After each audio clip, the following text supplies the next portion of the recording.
Hello everybody, it's Wyvern here with another bit of Total War Warhammer 2 quick match gameplay.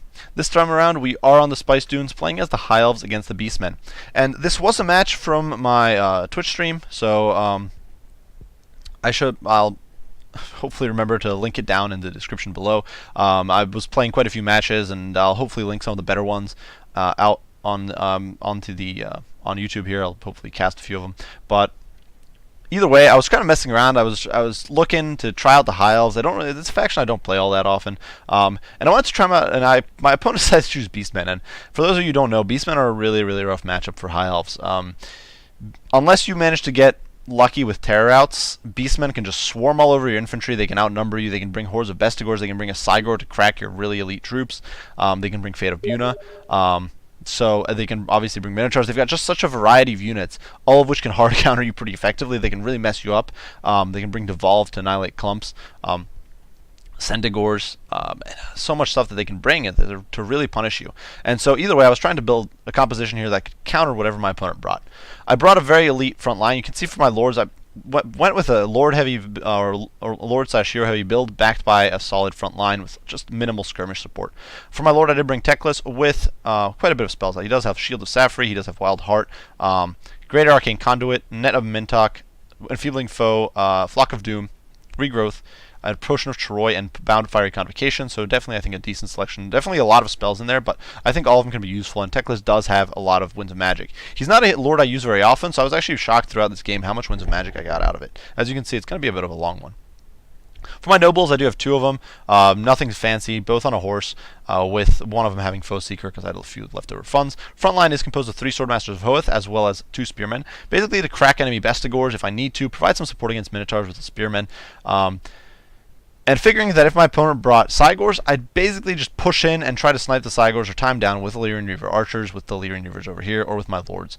I also did bring a Frostar Phoenix to provide further support for that front line, to provide a source of fear and terror. I think if you're going against Beastmen, you should generally try to bring at least one source of fear and terror. And of course, the Frostar Phoenix does provide that Blizzard Aura, which is -9 melee attack, and the -10% armor piercing damage against Minotaurs or Bestigors can be a pretty significant debuff. The skirmish contingent, you can see 2 units of Illyrian Reaver Archers, as well as a single unit of Illyrian Reavers, kind of poking and prodding here at the front. Now for my opponent's build, actually completely caught me by surprise. I really didn't expect this. He's got 2 Centigors with great weapons out over there, a very wide, very sort of, I want to say standard build. It's a very sort of generic build, and and that's not supposed to be an insult. That's not supposed to. Yeah, that's honestly, it was cool to see. You'll generally see essentially Beastmen fall back on a gimmick, either Bestigor spam or Cygor use, or a combination of the two. And my opponent here definitely decided to go with a more standard build and an interesting build. He's got those Cygors out on the flank. He's got Kazrak here on his chariot, just coming in with Apocalyptic Vision for that extra melee attack. He's got a Bray Shaman of Death with Fate of Buna, Spirit Leech, Jagged Dagger, and this is the Purple Son of Zerus, as well as Life Leeching. A front line composed of Ungor Herds, backed by normal Minotaurs and Minotaurs with shields, backed by 2 units of Ungor Raiders, probably to zone away Illyrian Reavers, and on the flank some Centigors with throwing axes. So going into this, I thought, I should have a decent chance here. Now, unfortunately, the Winds of Magic were not quite ready going in. I thought I was sitting at, and I wanted to get an Overcast Net of Mintok because I saw my opponent had these 2 Centigors here, and I really wanted to come to grips with them. I wanted to hit him with the Net of Mintok, Overcast, and wipe these 2 units out. Now, I made a huge error here. As you can see, I pushed my infantry forward, thinking that I can kind of prod my opponent. I completely missed these 2 Centigors. I actually do believe they were spotted. I simply kind of glossed over them and didn't notice them. Maybe they were actually in the shadow of the ridge there. I'm not entirely sure, but either way, I missed them, and I kind of pushed forward with my infantry, and it was only later that I started shifting them, just trying to move more towards my cavalry contingent. And so, but that's really too little too late, and at this point, they're going to be in a rough spot because my opponent is hot in pursuit.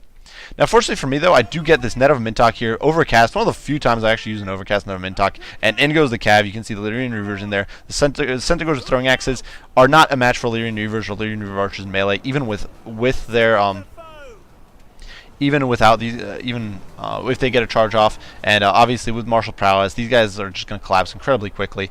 You can see these Centigors are already shattered. The other bad part for Centigors is that when their leadership drops below 50%, they lose they lose their special ability, Primal Fury, which means that their speed drops to 84, so they're not going to be able to escape after that happens. And you can see I'm simply just going to slaughter these guys in the pits here, get into melee, using my Lyrian Reaver Archer's superior melee stats to run these guys down and really get them off the field. So good catch for me, and definitely kind of advantageous. Instantly, I do believe, what are Centaurs? They're like 800 gold, 850 gold. Instantly, I've wiped out about 1,600 to 1,700 gold from my opponent's army. And over here, despite the major mistakes made, and I actually forgot to mention, Chaos Warhounds with Poison were deployed in the back line there, but despite the major mistakes I made, I'm going to lose these spearmen pretty horribly. No doubt about it. There they are, just in the pits, getting slaughtered by Ungor raiders, getting plowed into by 2 chariots and minotaurs. They're not long for this world. But over here, you know, the Swordmaster of Hoth are going to mop up some of these warhounds. They're going to cut them down a little bit, and they're managing to pull back. So I'm able to disengage. I've managed to run off my opponent's cavalry contingent, get them off the field here. And I'm able to kind of reform my infantry line over here. And my opponent is doing much the same. We're kind of reforming, engaging. You can see, in fact, despite the fact that I had got a massive catch here, the balance of power is actually in my opponent's favor at this stage. And that's what, there's no Morgor summons here. There's no Cygor summons. Nothing cheesy. My opponent simply, the game is simply gauging him to have a better chance, despite the fact that he is currently sitting at about 10,000 worth army compared to my roughly 12,000 value army. Either way, Swordmasters get hit by a Fate of Buna, which I'm going to, and there's nothing I can do about that. I simply cast Regrowth. Teclis, of course, has a lot of Winds of Magic, so it's not too bad. Over here you can see the Lyrian Reavers poking and prodding at the Centaurs.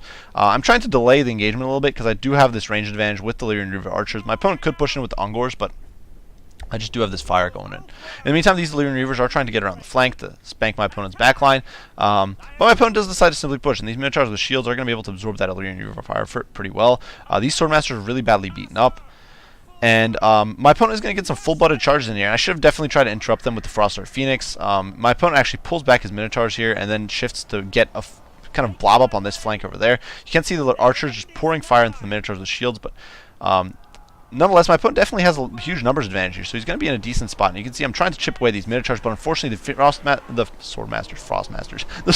are going to rout. The Frostheart Phoenix is holding in there, but these Swordmasters are really badly beaten up. The Minotaurs are just laying a smackdown on. Minotaurs are so very, very potent. And over here, my opponent is getting into the cookie jar with these Chaos Warhounds with poison. The only saving grace here being that these Lyrian Reaver Archers have bought me a little bit of time. I do try to disengage with the Lyrian Reaver Archers, but it's just not going to happen. I'm going to be forced to engage here against the Chaos Warhounds. We do get a few more volleys with the arrows. In the meantime, over here, you can see Fiery Convocation is going down with this blob of infantry, even as Overcast Flock of Doom is annihilating these guys, so it's going to roast some of these squishy infantrymen. And but another Fate of Buna does go down to the Swordmasters of Hoth, so these guys are going to be getting slaughtered, and that's really going to be chipping into my top-tier infantry pool. Unfortunately for my opponent, though, he does have most of his elites, his Lord, and the Minotaurs are trapped here in the pits, fighting against Teclis, the 2 nobles, and the nobles are very good at dealing with Minotaurs, and the Frostheart Phoenix, who's providing that constant debuff to these guys' melee attack and providing additional AP support. In the meantime, some of the Swordmasters are rallying on the fringes. Over here, my opponent committed his Centaurs into the fight against the Spearmen. Not a bad idea to clear these guys up, but it does mean that over here, the Lyrian Reaver Archers are able to do an okay job and just crush these Chaos Warhounds with melee. It's one of those things. Lyrian Archers are very good melee combatants. I actually think that in a straight-up fight, they might be able to take on Centaurs with great weapons in just a straight-up melee. I'm not entirely sure. Don't quote me on that, but I do think that might be a possibility. Unfortunately for me, though, the Minotaurs here are slowly but surely kind of hacking their way through, definitely doing a lot of damage despite the Noble's best efforts. And I actually do pull away to try to save these other units of Swordmasters from the Centaurs. Over here, the Frostheart Phoenix is helping tank. Now, the Frostheart Phoenix doesn't have the trait that lets it reset, or that lets it heal, but it is a very tanky unit. 48 melee defense, plus a -9 melee attack debuff, especially someone like Kazrak or these Minotaurs who are suffering massive debuffs. He's going to be doing a pretty great job. In the meantime, the Swordmaster of Hoth coming back in. Over on the flank, the Chaos Warhounds with poison getting mopped up. You can see that unit, because we're fighting so close to the edge, that unit actually routed off on the edge. And over here, the Lyrian Reavers are back in the fight on 11 models. But at this stage, you can see the balance of power has shifted more towards the middle, but I was definitely not feeling good about this. My opponent had a massive cavalry advantage still with these Centaurs. I'm getting another Flock of Doom in here. My infantry corps was basically shattered. A handful of Swordmasters here. But these guys are routing, getting pursued. They're not fast enough to outrun Ungors. These Centaurs still around kicking, 2 units of Ungor still able to shoot, and so things were definitely looking a little grim. And you can see I do actually push the Lyrian Reavers. Unfortunately, they didn't get a charge off on these Centaurs, so the Centaurs are going to be trading in there probably not super effectively. I assume the Lyrian Reavers will trade okay, at least as long as Martial Prowess stays on, but my opponent does pull both units of Centaurs out of there, and with the mauling that these guys have received, I don't believe they'll be able to win, and especially now that there's Ungors coming. Unfortunately for my opponent, though, these guys are holding long enough for Teclis to come in. Teclis isn't a good melee combatant, but I think despite his low weapon strength, he does have... Beastmen have very low melee stats, especially Centaurs and Ungors and those sorts of units. So against those, Teclis with 38 and 40, he's got about over a 50% chance to hit. So he'll be doing okay, and these Nobles are coming in to help provide some support. And the Frostheart Phoenix does get off into the air. Over here, this Brave Noble is tanking, taking one for the team as he slugs out with his Brave Shaman of Death. One of the bad things about Chariots is that their melee stats are pretty terrible. They're basically completely reliant on their charge bonus, and so over here, the Noble is really going to be able to punish that guy. Over here, the Centaurs are being routed off. You can see that Flock of Doom going down once again, and these Reaver Archers sticking on to the bitter end. Over here, the Minotaurs getting chased off by the Frostheart Phoenix, which is providing that constant terror support, and that is going to allow these Swordmasters of Hoth to kind of rally a little bit, though these guys over here did get routed. In the meantime, though, the Noble doing his very best, but he does get hit by a Spear Leech from the Brave Shaman of Death, who is using his Dragon Dagger right now, and he's going to get sniped. So that was actually the good Noble with Foe Seeker, so that made things even worse. But over here, you can see Teclis with Potion of Charoi and the Noble beat down the Centaurs, and things are looking pretty bad for me. Over here, the Illyrian Reaver Archers, had these Ungors been unsupported, they would have probably been able to roll over them pretty quickly. But my opponent does have 2 Ungor Raiders, and they did manage to chase off the Illyrian Reavers, the vanilla variant. The 2 Archers are trapped here against Ungors. There's so many Ungors, these guys are just going to get mobbed, and they're going to get dragged out of the saddle. They've lost their martial prowess a long time ago, so they're just going to get slaughtered. And that is really only leaving Teclis, the Noble, and my Frostheart Phoenix with... These Swordmasters, despite being in okay shape, I don't have the Winds of Magic to heal them, and my opponent just has too many tools to really punish me. So, at this point, with the Balance of Power critically out of, or really sliding out of my favor, it basically looked really bad. And at this point, I was on the stream, I was definitely kind of GGing out. But obviously, you always want to stick around, always fight to the end. You never know, something might happen. Your opponent might make a mistake, something like that. So I did dive in with the Frostheart Phoenix, getting that Terror out on the Ungors, which helps clear the error a little bit. And actually, you might say, oh, well, the Ungors aren't going to be doing much damage anyway. You need to get those Minotaurs. But to get to those Minotaurs, you need to clear that chaff out of the way. And with the Ungors scared off, the Minotaurs are blocking the Archers from firing. The Minotaurs, and we need to be dealing with these Minotaurs and these Brave Shaman. And against them, the Phoenix and the Noble are going to be doing well, and they can get clear shots here because the Ungors got routed off. Over here, the Swordmasters do pile into these Ungor Raiders, and for once they get a decent engagement. They're going to be able to slaughter these guys, though in turn they will get massacred by the Ungor fire. And these guys only have 90 armor. 90 armor is not great. It's less than what Greatswords have. It's less than what Longbeards have. And their shields, despite being bronze, it's not the usual 35% bronze, it's 20% bronze. So some rough stuff. They do slaughter the Ungors, but promptly get routed themselves. My opponent's Centaurs over here do disengage from Teclis. You can see I'm using Teclis to target the Centaurs. Because once again, like I said, his stats are okay to deal with these sort of crap units. He's just not very good against something like Minotaurs or Brave Shaman. Yeah, actually, against the Brave Shaman, he can be okay, except for the armor. But either way, things are definitely kind of... The fight is bogged down here. You can see I'm focusing down the Minotaurs. At this point, shifted target to Khazrak. Diving in, trying to beat him down. I do get another Fiery Convocation. My opponent was trying to set up to shoot. Probably shoot at Teclis here. But I get that Fiery Convocation. Going to force him to shift. And Khazrak routes, as does the Brave Shaman. And this is actually a big win for me. Because now I'm not going to be able to pursue. I try to send the Pigeon after Khazrak, trying to finish him off. Sorry there. But the Minotaurs here are bogging me down. They're preventing me from pushing past. But Teclis pops Potion of Troy. He's still going to be a little tanky. The Noble's in there. Noble has 100 armor, so the Archers can't do too much to him. And as long as we can hold, we'll be okay. And my guys are still rallying. That Elven leadership holding strong. Swordmasters of Hoth rallying over there in the fourth quarter. And the Balance of Power is shifting back once again in my favor. Those Chariots are just not very good against units like a Frostheart Phoenix. They're not good against someone like the Noble or even Teclis is pretty resistant to Chariots, so something to keep in mind. But so definitely my opponent had where he had an advantage against infantry. He was struggling here, but you can see I'm diving in, trying to get these Minotaurs to rout because I figured the Minotaurs at this point are a big threat. They just start losing pretty decisively. They lose a bunch of HP, and they actually rout here, which is very good because it leaves my opponent down to just these crappy infantry units, an Ungor, more Ungors, and the 2 Ungor Raiders. Now, Khazrak does come back, as does the Brave Shaman of Death. You can see a Spirit Leech going down on the Frostheart Phoenix, but the Frostheart Phoenix is has 80 HP, as well as he does have that ward save of 11%. I'm not sure that's active. Oh, that's active just because of the Shield of Safari.